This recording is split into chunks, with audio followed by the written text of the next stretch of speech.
So I'm just going to riff into the webcam on today's video, but what I want to talk about is how my team bosses me around, why you want your team to boss you around, and why it makes my agencies over $400,000 a month. And I know that sounds crazy. It's obviously the hook of the video to intrigue you, but like, dude, just stay with me because it's the thing that separates the agencies that scale from the ones that stall out at the founder's own ceiling, okay? So whether you're at $20K a month and you're hiring your first employee, or you're doing $300K a month and you have over a team of 50, I think you're going to get some value in this video because it's purely based on my experiences and failures on growing my own agency to what is now a team of 65. And so let me tell you where I learned this. And I actually kind of figured out like delegation pretty early on. But before I was an agency owner, I used to drop ship. I used to have my own e-com store. I used to sell beats. I was a producer that would make beats online and sell them on the internet. Here are 5 free beats lead magnet, upsell to 75 of my best beats ever for $250. But the point is, my total ad spend was like $30,000 max, and this was back in like 2018, which doesn't really make you an experienced media buyer. So I saw pretty early on that the only thing I should be focusing on after I signed my first couple of deals was just sign more deals, sign more clients. And so what I took an immediate hit on was profit. Why? Because I just hired somebody who at the time had around $300,000 worth of ad spend behind him. Why? Because he was just so much better at media buying than I was. He had 10x the experience. And I just put my media buyer on media buying and I focused on client acquisition and just filling his plate with clients. And obviously in the beginning, I was still involved in client communication. Of course, it's not going to happen like this overnight where here's a new hire, here are 10 clients, good luck. That's not how it works, right? We eventually had to transition him into being client facing and eventually owning his own pod. But like the point is I got the idea pretty early of just delegating and spending your energy in the most efficient way possible as the founder to grow the company as fast as possible. And look, like a lot of you are perfectionists. Like this is what the video is about. And there's nothing inherently wrong with that, but you're stepping on your own toes here. And it's the thing that's hindering your growth. And if you stepped out of delivery and your team could just deliver what you do, but at a 90% efficiency instead of 100% efficiency, like look, 2 things are going to happen. 1, you could just SOP the extra 5%. And now they're at a 95% efficiency. And 2, if your churn went from like 5% to 8%, do you think you could make that up by getting your time back and focus on signing twice the amount of clients? The answer is yes. If you're questioning that, the answer is yes. So then as you grow, you could just hire a head of ops to manage churn and get your churn level back to 5%, if not better, because you get to focus on 100% of your efforts on acquisition, and they get to focus, your head of ops, 100% of their efforts on mitigating churn to an absolute minimum. Okay, so like the things that allow you to scale your business are acquisition, and the more acquisition you have, the more roles you can hire to deliver a better service. Okay, and today CBM is a 65 plus person team across 6 divisions, and I book over 300 calls a month while my team completely runs delivery and sales without me. The difference between those 2 versions of the business is one thing, and here's the hook. I let my team boss me around.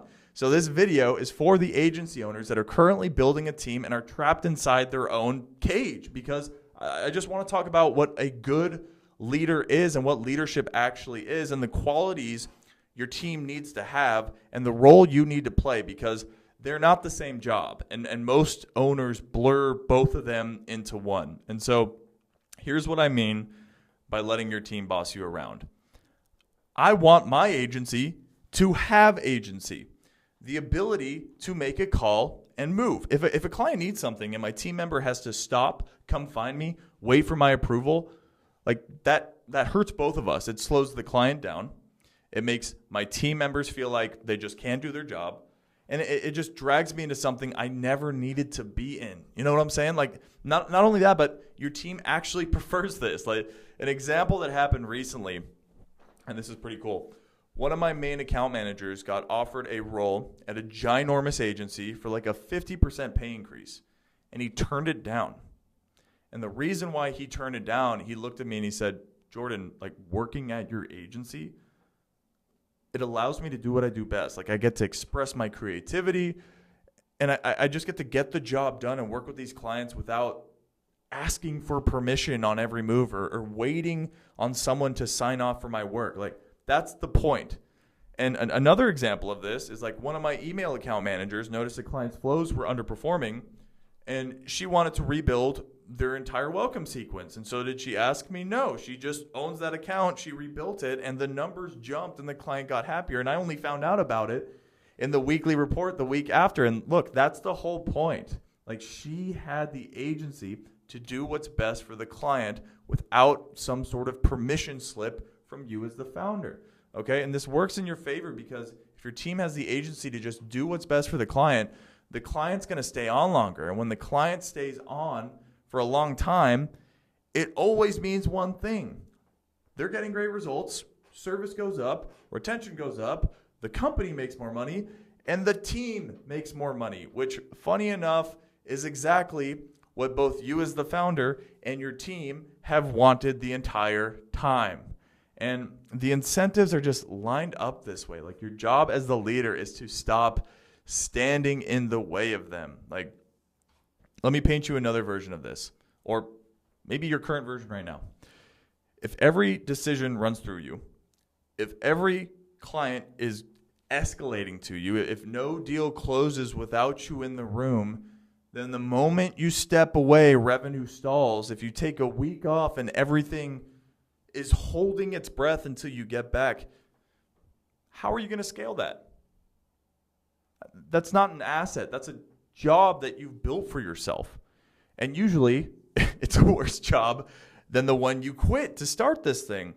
But the irony is you're the bottleneck, you're the safety net, and you're the ceiling all at once. And the point of running an agency or any business in general is to have it grow and operate at the highest level without you. And if you've truly hired A players, running everything through yourself is shooting yourself in the foot. You went out and found genuinely excellent people, but you built a system that doesn't let them be excellent. You're paying for horsepower and keeping the car in first gear. And the irony is the better the person, the faster they're going to get frustrated when you won't let them run. Now, you may be thinking to yourself, well, Jordan, I don't have a ton of A players. I have VAs. I have a B player. I have my cousin who I started this agency with, and they've been slacking off lately. Like, if you're struggling to find A players, there are methods, and I'm going to pitch you, like, if you want help with that, I do have one-on-one consulting where I can walk you through exactly what we do to find A players.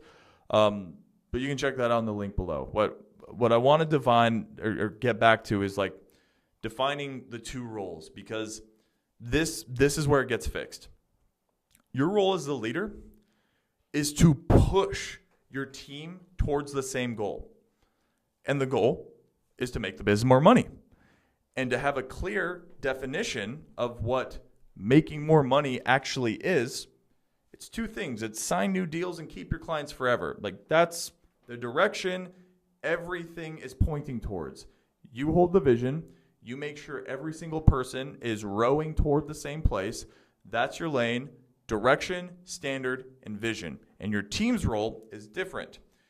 Their job is to own the outcome of your client's success. It's not to ask permission for it, not to wait around for it. Like, they need to own it. And when a client wins, that's theirs. We all celebrate together. When a client's at risk, that's theirs too, and we all try and fix it together. But the ownership is the entire point. You want people who lie awake thinking about a client the same way you would, because the results just have to belong to them. And a good leader lets their team do what they do best. You hired them for a reason, man or woman, whoever's watching this. Your job is to clear the runway and let them run it. You point the direction, they own the outcome. That's the split. You have to keep these two lanes clean, because the machine needs to move eventually without you pushing it. Now, you may be thinking, like, I'm sure there's somebody out there watching this video like, so should I just let my team be loose and unstructured? No, I'm not saying that. SOPs matter. Communication matters. Great delivery matters. Systems to operate inside all matter. This is all real stuff and incredibly important. If somebody is underperforming, we have a conversation with them. If they continue to underperform, see you later. You can't work here anymore. We want a culture of A players. But understand where that all sits. Like everything that I just mentioned, delivery, SOPs, systems, those are all micros of good service. Like the macro of good service is mitigating churn to an absolute minimum. And so you obviously need to have high standards. Your SOPs exist so delivery stays consistent, so clients don't leave. Your communication standards exist so clients feel like they're taken care of and they don't leave. Your weekly reportings exist so nothing slips through the cracks. Your clients can see that things are moving in the right direction. And if you do this right, your clients don't leave. All these macros serve the macro of, or all these micros serve the macro of your client never leaving, okay? And at CBM, we built all of our SOPs around LTV. It's the number one most important metric more than anything else. I would even put it above acquisition.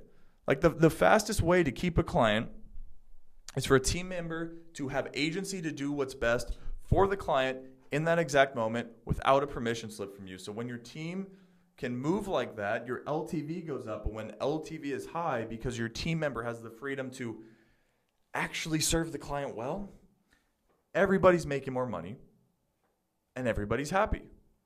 The client, because they're getting great results, and the team member, because they're getting rewarded for it, which, by the way, the only bonus structure you should have in your agency with your team should be tied to LTV. I'm not talking about salesmen, right? I'm talking about people in delivery. The only bonuses they should get should be based on LTV, okay? You can have some scaling bonuses. I'm not saying that, but like if you're structuring, if you're trying to like picture how do I structure a bonus structure with my team, it's LTV. Like for example, every 3 months that my team keeps a client, they all get rewarded for it, okay? So let me tie a bow on this. If you are the bottleneck in your own agency right now, I know it feels good to be needed, but it doesn't feel good to be plateaued with where you're currently at. And if you are the bottleneck and if you are trying to own everything, then it's a sign, number one, of your immaturity in business. And it's also a sign that you just haven't handed over agency to your team yet. Like you're holding on to control that's costing you retention, it's costing you growth, and it's costing you your time. And your job, again, is to push your team towards the goal. What's the goal? Sign deals, keep clients forever, okay? Their job is to own the outcome. A good leader gets out of the way and it lets great people or your team do what they do best, okay? So like, give your team real agency. Let them boss you around a little bit. Like that's the formula to how I got the 65-person team across 6 divisions, okay? It's the formula for how I'm booking 300 calls a month and sales happen without me. You know, delivery just happens without me standing over, and that's the point. That's the whole point. That's the end of this video. If you got value out of this, smash that subscribe button. But if you need help scaling your agency, whatever it is, just click the link below. You can see what working with me one-on-one is like. But I'll see you in the next one. Appreciate you watching this.